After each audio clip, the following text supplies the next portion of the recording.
India news पर आपका स्वागत है। आपके साथ मैं हूं राकेश पांडे। वक्त हो गया सुपरफास्ट 100 का। अगले 22 मिनट में नजर डालेंगे 100 बड़ी खबरों पर। नमस्कार, मैं हूं तानिया खन्ना। शुरुआत तेज रफ्तार खबरों की करते हैं पहली बड़ी खबर के साथ। महाराष्ट्र के सीएम की ताजपोशी के बाद एक बार फिर से जोड़ तोड़ की सियासत जोर पकड़ने लगी है। खबर है कि शिवसेना ने गठबंधन के लिए बीजेपी के सामने डिप्टी सीएम के पद की मांग रख दी है।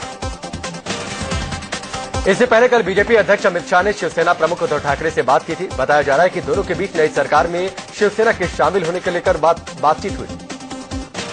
इस बीच गृह मंत्री राजनाथ सिंह ने कहा कि अगर शिवसेना से गठबंधन पहले टूट जाता तो बीजेपी बहुमत के साथ सत्ता में आती। माना जा रहा है कि शिवसेना को यह बयान नागवार गुजरा है। बातचीत हुई। इस बीच गृह मंत्री राजनाथ सिंह ने कहा कि अगर शिवसेना से गठबंधन पहले टूट जाता तो बीजेपी बहुमत के साथ सत्ता में आती। माना जा रहा है कि शिवसेना को यह बयान नागवार गुजरा है। गद्दी संभालते महाराष्ट्र के नए सीएम एक्शन में आ गए हैं। देवेंद्र फडणवीस ने कहा है कि वो आदर्श घोटाले की फाइल को फिर से खोलेंगे। सीएम देवेंद्र फडणवीस ने कहा कि एनसीपी हमें समर्थन दे या फिर ना दे, उसके हर घोटाले की जांच की जाएगी। खबर है कि इस मामले में सरकार जल्द कदम उठाने वाली है। महाराष्ट्र के सीएम देवेंद्र फडणवीस से शपथ लेने के बाद मीडिया से मुखातिब हुए। उन्होंने कहा कि गठबंधन को लेकर शिवसेना के साथ बातचीत चल रही है और जल्द ही सकारात्मक नतीजे आएंगे। देवेंद्र फडणवीस के मुख्यमंत्री बनने के बाद आज महाराष्ट्र में मंत्रिमंडल का बंटवारा होगा। इससे पहले कल बीजेपी नेता देवेंद्र फडणवीस ने महाराष्ट्र के नए मुख्यमंत्री के तौर पर शपथ ली। राज्यपाल सी विद्यासागर राव ने देवेंद्र फडणवीस को पद और गोपनीयता की शपथ दिलाई। देवेंद्र फडणवीस महाराष्ट्र के पहले बीजेपी सीएम बने। महाराष्ट्र के सीएम के तौर पर देवेंद्र फडणवीस ने मराठी में शपथ ली। शपथ लेते वक्त जनता ने जोरदार तालियों के साथ उनका स्वागत किया। मुख्यमंत्री देवेंद्र फडणवीस के साथ 7 कैबिनेट और 2 राज्य मंत्रियों ने भी शपथ ली। सभी को सीएम के बाद बारी बारी से शपथ दिलाई गई। शिवसेना प्रमुख उद्धव ठाकरे भी शपथ ग्रहण समारोह में पहुंचे। उद्धव ने पहले तो समारोह में जाने से इनकार कर दिया था, लेकिन फोन पर अमित शाह का न्योता मिलने के बाद उन्होंने अपना फैसला बदला और शपथ ग्रहण समारोह में पहुंच गए। शपथ ग्रहण के बाद प्रधानमंत्री नरेंद्र मोदी मंच पर बैठे उद्धव ठाकरे के पास पहुंचे। मोदी ने उद्धव से हाथ मिलाया, उनका हालचाल जाना। इससे पहले वानखेड़े स्टेडियम पहुंचे प्रधानमंत्री नरेंद्र मोदी ने समारोह में आए मेहमानों से मुलाकात की। महाराष्ट्र के पूर्व मुख्यमंत्री पृथ्वीराज चव्हाण से हाथ मिलाकर उनका कंधा थपथपाकर मोदी ने उनसे भी दुआ सलाम किया। 1984 के दंगा पीड़ितों को मुआवजा देने के ऐलान पर केंद्र सरकार को चुनाव आयोग की सख्ती का सामना करना पड़ सकता है। इस मामले में आयोग ने सरकार से जवाब मांगा है। हाल ही में जम्मू कश्मीर और झारखंड के साथ साथ दिल्ली में 3 सीटों पर उपचुनाव का ऐलान हुआ है। ऐसे में आचार संहिता लागू होने के बावजूद सरकार ने मुआवजा देने का ऐलान किया। चुनाव आयोग ने आचार संहिता लागू होने के बावजूद दंगा पीड़ितों के लिए मुआवजे का ऐलान करने को लेकर सरकार की मंशा पर सवाल उठाया है और उससे सफाई मांगी।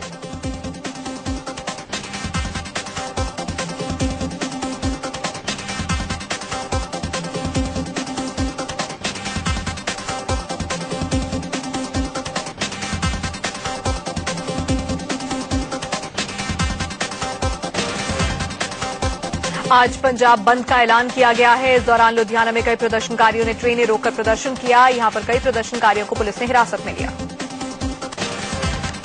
आज से दिल्ली के रकाबगंज गुरुद्वारा में 1984 शहीदी यादगिरी का निर्माण शुरू किया जाएगा। 1984 के शहीदों की याद में हो रहे इस निर्माण में पंजाब के सीएम प्रकाश सिंह बादल और शिरोमणि अकाली दल के अध्यक्ष सुखबीर सिंह बादल भी मौजूद रहेंगे। कांग्रेस के नेतृत्व को लेकर पार्टी महासचिव दिग्विजय सिंह ने बड़ा बयान दे दिया है। दिग्विजय सिंह ने कहा कि राहुल गांधी को कांग्रेस का नेतृत्व अपने हाथ में लेना चाहिए, हम उनका समर्थन करेंगे।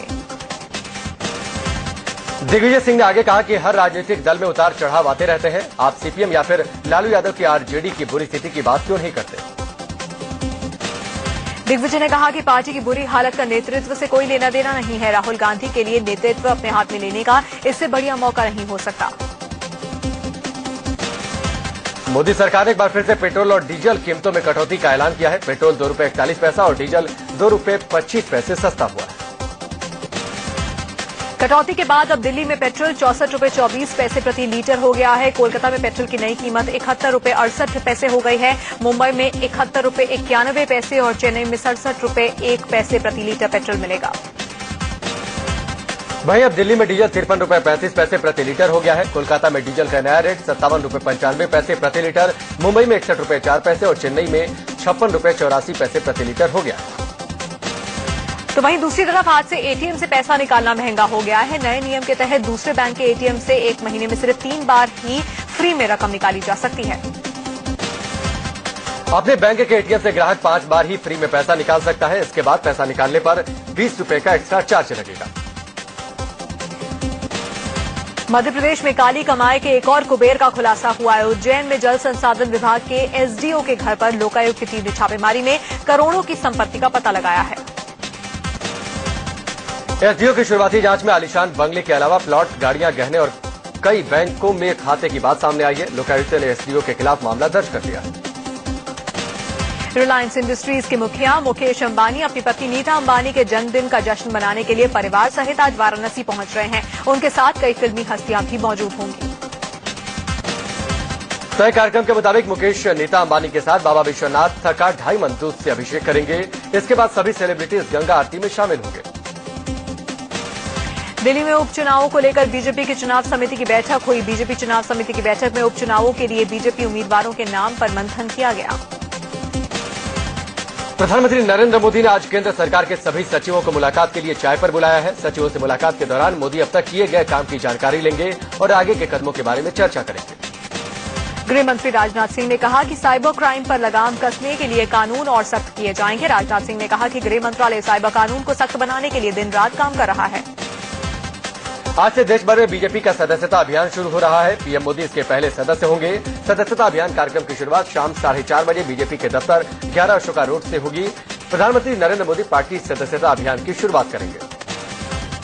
सदस्यता अभियान के लिए एक टोल फ्री नंबर जारी किया गया है, जिस पर कॉल करके सदस्यता नंबर जारी किया जाएगा। अमित शाह मोदी को पार्टी का सदस्य नंबर 1 बनाएंगे, जबकि अमित शाह सदस्य नंबर 2 होंगे। पुराने सदस्यों की सदस्यता रिन्यू भी की जाएगी, जो कि अगले 6 साल के लिए मान्य होगी।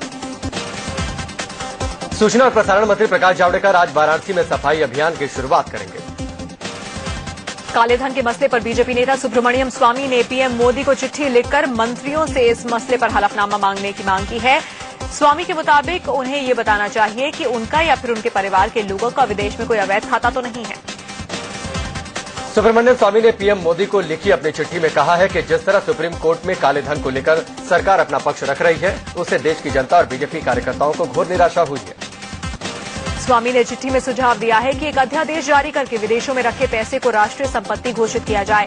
स्वामी ने विदेश में सोनिया और राहुल के बैंक खाते होने का आरोप दोहराते हुए इसकी सीबीआई से जांच कराने की मांग की है। राष्ट्रीय मानवाधिकार आयोग यानी एनएचआरसी ने दिल्ली के पूर्व कानून मंत्री सोमनाथ भारती की अफ्रीकन महिलाओं के साथ बदसलूकी मामले में दोषी करार दिया है। आयोग ने दिल्ली सरकार को निर्देश दिया है कि जिन 12 अफ्रीकन महिलाओं के साथ बदसलूकी की गई थी, उन्हें सरकार 25-25 हजार मुआवजा दे।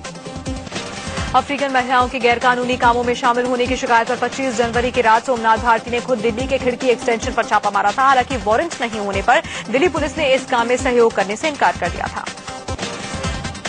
वहीं आप नेता सोमनाथ भारती इस मामले में खुद को बेकसूर बता रहे हैं। भारती के मुताबिक बतौर साक्ष्य रेड का वीडियो उनके पास मौजूद है। एनएचआरसी पर राजनीति करने का आरोप लगाते हुए उन्होंने कहा कि कोर्ट का फैसला आने तक आयोग को इंतजार करना चाहिए था। वहीं बीजेपी ने इस मामले में आप के संयोजक अरविंद केजरीवाल और सोमनाथ भारती से माफी मांगने के लिए कहा है। बीजेपी नेता नलिन कोहली के मुताबिक एनएचआरसी के फैसले से यह साबित हो गया है कि आप किस तरह की राजनीति में विश्वास रखती है। वहीं सोमनाथ भारती को एनएचआरसी द्वारा दोषी ठहराए जाने के बाद कांग्रेस ने उनकी गिरफ्तारी की मांग की है। पार्टी नेता संदीप दीक्षित के मुताबिक दिल्ली पुलिस को संदीप दीक्षित के खिलाफ तुरंत कानूनी कार्रवाई करनी चाहिए। यूपी के कद्दावर मंत्री आजम खान की पत्नी तजीम फातिमा की समाजवादी पार्टी के राज्यसभा के टिकट को ठुकराने की खबर आ रही है। एसपी संसदीय दल में कुछ 6 लोगों को टिकट दिया गया था। माना जा रहा है कि पार्टी ने नाराज आजम खान को खुश करने के लिए उनकी पत्नी को राज्यसभा का टिकट दिया था, लेकिन उन्होंने टिकट लेने से इनकार कर दिया। वहीं समाजवादी पार्टी ने राज्यसभा सांसद अमर सिंह को दोबारा टिकट न देकर उन्हें तगड़ा झटका दे दिया है। राज्यसभा की 11 सीटों के लिए 20 नवंबर को चुनाव होने हैं। 29 अक्टूबर को अमर सिंह ने दिल्ली में एसपी सुप्रीमो मुलायम सिंह यादव के साथ यूपी के सीएम अखिलेश यादव से भी मुलाकात की थी। माना जा रहा था कि अमर सिंह ने एसपी में वापसी को लेकर मुलाकात की। दिल्ली में हुई एसपी संसदीय दल की बैठक में समाजवादी पार्टी ने तजीम फातिमा के अलावा रामगोपाल यादव, नीरज शेखर, रवि वर्मा और चंद्रपाल यादव को राज्यसभा का टिकट दिया।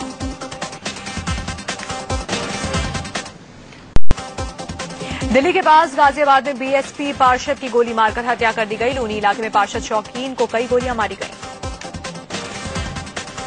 बदमाशों की गोलियों से पार्षद बुरी तरह जख्मी हो गए। उन्हें रात में ही हॉस्पिटल ले जाया गया, जहां पर उनकी मौत हो गई।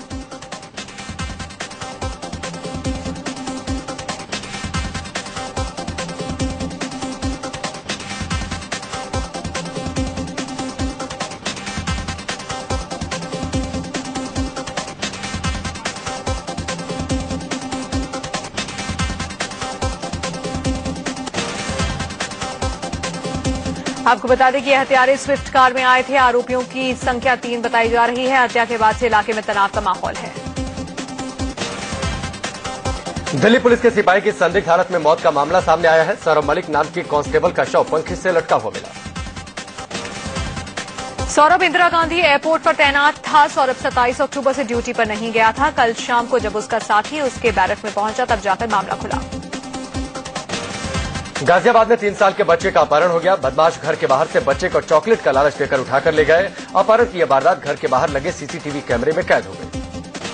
कैमरे में साफ नजर आ रहा है कि 3 साल का बच्चा वंश पड़ोस के बच्चे के साथ खेल रहा था। उसे बदमाश किस तरह से उठाकर ले गया, पुलिस आरोपियों की तलाश में जुट गई है। गाजियाबाद में एक शख्स पर दोस्त की पत्नी से छेड़छाड़ का आरोप लगा है। महिला का आरोप है कि घर में अकेला पाकर आरोपी उससे अश्लील हरकतें करने लगा। महिला के शोर मचाने पर आरोपी फरार हो गया। आरोपी महिला के पति का 10 साल पुराना दोस्त है। दोनों एक ही कंपनी में काम करते हैं। पुलिस ने आरोपी की तलाश शुरू कर दी है। मथुरा में इटली की महिला ने एक साधु पर छेड़छाड़ और जान से मारने की धमकी देने का आरोप लगाया। महिला के मुताबिक आरोपी साधु उसके घर के पास ही रहता है। महिला का कहना है कि आरोपी उसे कई दिनों से परेशान कर रहा था। पुलिस ने महिला की शिकायत पर मुकदमा दर्ज करके जांच शुरू कर दी है। आगरा में 6 साल की बच्ची के दुष्कर्म के बाद हत्या कर दी गई। आरोपी ने रात के वक्त बच्ची को घर से अगवा किया, फिर रेप के बाद उसकी हत्या कर दी। बच्ची का शव खेत में सुनसान जगह पर मिला। लड़की का पिता बच्ची को घर में अकेला छोड़कर एक शादी समारोह में गया हुआ था। महाराष्ट्र के कोल्हापुर में भीड़ ने रेप के आरोपी की सरेआम जमकर पिटाई कर दी। आरोपी पर पड़ोस में रहने वाली 15 साल की लड़की से रेप का आरोप लगा है। आरोपी ने किसी बहाने से लड़की को अपने घर बुलाया, फिर उसके साथ रेप किया। वारदात की भनक जब स्थानीय लोगों को लगी तो लोगों ने आरोपी को घर से निकालकर उसकी पिटाई की। उसको बुरी तरह से पीटने के बाद पुलिस के हवाले किया गया।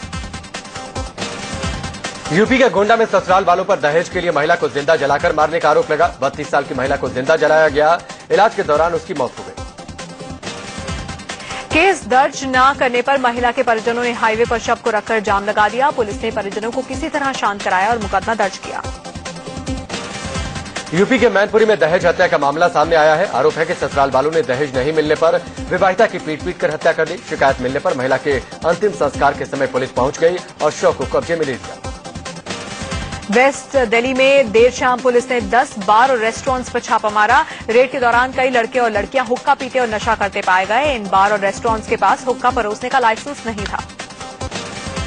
पुलिस ने वेस्ट दिल्ली के एडिशनल कमिश्नर के राजौरी गार्डन ऑफिस से सटे West Gate Mall, Tagore Garden के पैसिफिक मॉल और पंजाबी बाग सेंट्रल मार्केट के बार और रेस्टोरेंट में छापा मारा। इनका चालान काटा। छापेमारी में दिल्ली सरकार के हेल्थ डिपार्टमेंट के लोग भी शामिल थे। दिल्ली पुलिस ने कार से कैश और कीमती सामानों की चोरी करने वाले 2 बदमाशों को गिरफ्तार किया। ये शातिर चोर चलती कार को पंचर करके इस वारदात को अंजाम देते थे। छापेमारी में दिल्ली सरकार के हेल्थ डिपार्टमेंट के लोग भी शामिल थे। दिल्ली पुलिस ने कार से कैश और कीमती सामानों की चोरी करने वाले 2 बदमाशों को गिरफ्तार किया। ये शातिर चोर चलती कार को पंचर करके इस वारदात को अंजाम देते थे। दिल्ली से सटे गाजियाबाद में बदमाशों ने 2 बैंकों के एटीएम तोड़ दिए। बदमाश एटीएम के अंदर लगे सीसीटीवी कैमरे भी उखाड़ कर ले गए। वारदात गाजियाबाद के विजयनगर इलाके में हुई। बताया जा रहा है कि बदमाश कैश ले जाने में कामयाब नहीं हुए। यूपी के सहारनपुर में स्कूल प्रशासन के रवैये से तंग आकर 10वीं क्लास का एक छात्र घर छोड़कर भाग गया। छात्र ने माता पिता के नाम एक लेटर भी छोड़ा है जिसमें स्कूल प्रशासन के तानाशाही रवैये का जिक्र है। छात्र ने लेटर में लिखा है कि अगर उससे कुछ हो जाता है तो उसकी मौत का जिम्मेदार स्कूल प्रशासन होगा। दिल्ली के सीलमपुर इलाके में 6 मंजिला मकान एक तरफ झुक गया। मकान का पिलर टूटने से यह वाकया हुआ। 2 साल पहले घर का निर्माण किया गया था। मकान बनने के बाद उसके मालिक ने इसे बेच दिया था। मकान झुकने की घटना के बाद से इलाके में दहशत का माहौल है।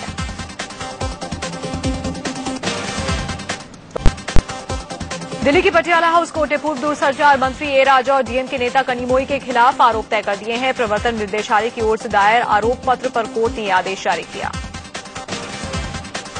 2G घोटाले में कोर्ट ने 10 लोगों और 9 कंपनियों के खिलाफ आरोप तय किए। डीएम के प्रमुख करुणानिधि की पत्नी पर भी आरोप तय किया गया।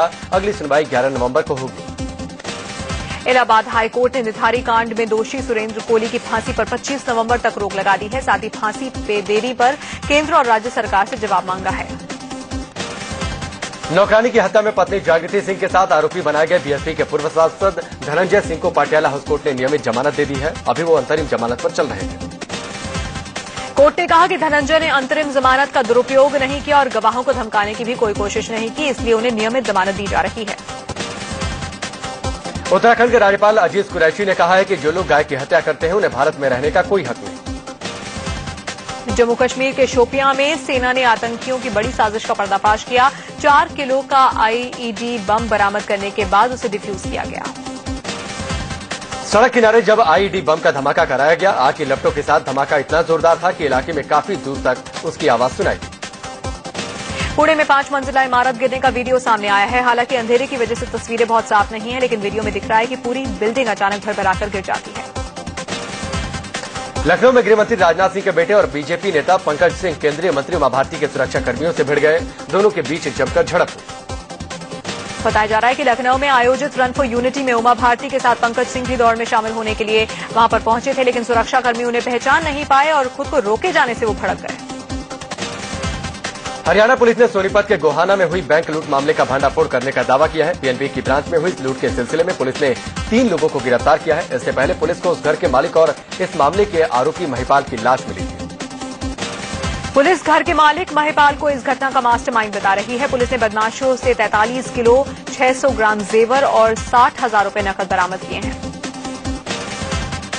इंडिया न्यूज के वीकली शो अर्धसत्य के लिए मैनेजिंग एडिटर राणा यशवंत को दिल्ली में सम्मानित किया गया। उन्हें NAI अचीवमेंट अवार्ड से नवाजा गया। इंडिया न्यूज पर हर शनिवार को रात 9:30 बजे आने वाले इस शो में समाज के कई अनछुए मुद्दों को अनदेखा सच उनका दिखाया जाता है। अर्धसत्य में दिखाए गए मुद्दों के बाद कई लोग पीड़ितों की मदद के लिए आगे आ चुके हैं।